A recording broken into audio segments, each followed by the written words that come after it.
السلام علیکم ورحمۃ اللہ وبرکاتہ۔ امید ہے کہ آپ لوگ خیر و عافیت سے ہوں گے۔ اللہ تعالیٰ آپ لوگوں کو خوش رکھے، آباد رکھے۔ آج کی اس ویڈیو میں ہم آپ لوگوں کے سامنے انگلش ٹوائلٹ یوز کرنے کا صحیح طریقہ بتائیں گے۔ کئی مرتبہ ایسا ہوتا ہے کہ جب آپ کہیں باہر جاتے ہیں یا کسی ادر کنٹری میں جاتے ہیں تو وہاں پر انڈین ٹوائلٹ نہیں ہوتے ہیں، انگلش ٹوائلٹ ہی آپ کو دیکھنے کو ملیں گے۔ خاص کر جو لوگ حج کرنے جاتے ہیں یا عمرہ کرنے جاتے ہیں تو وہاں عام طور پر انگلش ٹوائلٹ ہی ہوتے ہیں، یعنی کموڈ والے۔ تو ان کو اسلامی طریقے سے کیسے یوز کرنا ہے، کیسے پاکی حاصل کرنا ہے، آج کی ویڈیو میں ہم یہ سب جانیں گے۔ آپ سے گزارش ہے کہ شروع سے آخر تک اس ویڈیو کو دیکھیے گا تاکہ آپ کو ہر چیز اچھی طریقے سے معلوم ہو سکے۔ دیکھیے، جب ہم داخل ہوں گے تو سب سے پہلے ہم کو دعا پڑھنی ہے۔ داخل ہونے سے پہلے دعا کیا ہے، اسکرین پر دیکھیے، اللہم انی اعوذ بک من الخبث والخبائث۔ دعا کیوں پڑھیں گے؟ کیونکہ جو بیت الخلا ہے، ٹوائلٹ ہے، یہ خبث اور خبائث کی جگہ ہے، ناپاک جنات اور شیاطین کی جگہ ہے۔ اگر ہم دعا پڑھے بغیر داخل ہو جائیں گے تو ہمیں بہت سی بیماریوں کا سامنا کرنا پڑ سکتا ہے، اس لیے ہم کو دعا پڑھنی ہے۔ دعا پڑھنے کے بعد جب داخل ہوں گے تو اپنا لیفٹ پیر سب سے پہلے داخل کریں گے اور اس طریقے سے، اور اس کے بعد رائٹ پیر داخل کرنا ہے۔ سب سے پہلے لیفٹ پیر اور اس کے بعد رائٹ پیر۔ داخل ہونے کے بعد سب سے پہلا کام جو ہمیں کرنا ہے وہ یہ کہ پانی چیک کر لیں آ رہا ہے یا نہیں۔ کئی مرتبہ ایسا ہوتا ہے کہ لوگ استنجے کے لیے بیٹھ جاتے ہیں اور جب پاکی حاصل کرنے کی باری آتی ہے تو دیکھتے ہیں کہ پانی نہیں آ رہا ہے، پھر پریشانی کا سامنا کرنا پڑتا ہے۔ اس لیے پریشانی سے بچنے کے لیے پہلے ہی چیک کر لیں کہ پانی آ رہا ہے یا نہیں، ٹھیک ہے؟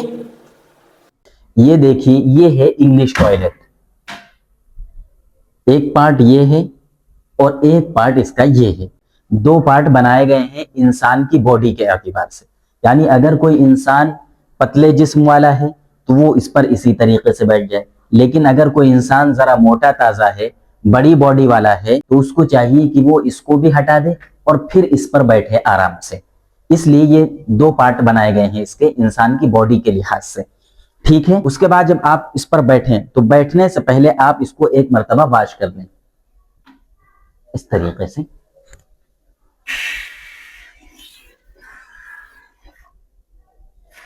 ایک مرتبہ اس کو واش کر لیں تاکہ جو گندگی یا ناپاکی وغیرہ ہو وہ ختم ہو جائے، دور ہو جائے۔ جب فلش کر لیں گے، صاف کر لیں گے، اس کے بعد اب آپ کو اس پر بیٹھنا ہے۔ کیسے بیٹھنا ہے؟ جس طریقے سے آپ کرسی پر بیٹھتے ہیں بالکل اسی طریقے سے اس پر بھی بیٹھنا ہے۔ اس کو انڈین نہیں بنانا ہے۔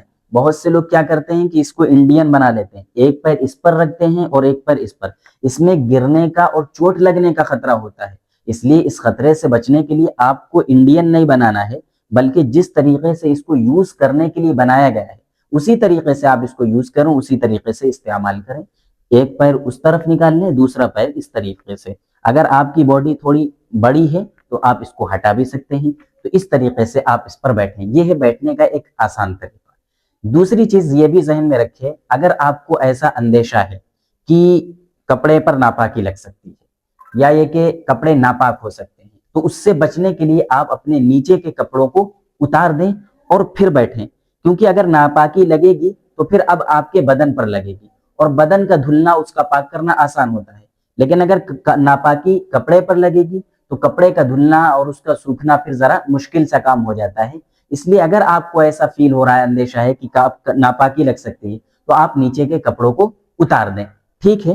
اس کے بعد جب آپ اس پر بیٹھیں گے، یہ بھی ذہن میں رہے کہ جب آپ استنجا کریں تو بیچ بیچ میں اس کو فلش بھی کرتے رہیں، واش بھی کرتے رہیں۔ ایسا نہ ہو کہ خزانہ جمع ہو رہا ہے اور آپ بیٹھے ہیں آرام سے، بلکہ آپ اس کے ذریعے سے بھی واش کر سکتے ہیں بیچ بیچ میں ایسے، یا یہ کہ یہ فلش لگا ہوا ہے، اس کو بھی آپ دبا کر اس کو صاف کر سکتے ہیں۔ اس سے یہ ہوگا کہ جو گندگی ہے وہ ختم ہو جائے گی۔ تو یہ ایک طریقہ تھا جو میں نے آپ لوگوں کے سامنے رکھا ہے۔ مجھے امید ہے کہ آپ کو یہ طریقہ اچھا لگا ہوگا، پسند آیا ہوگا۔ شیئر کیجیے گا اس کلپ کو۔ شکریہ۔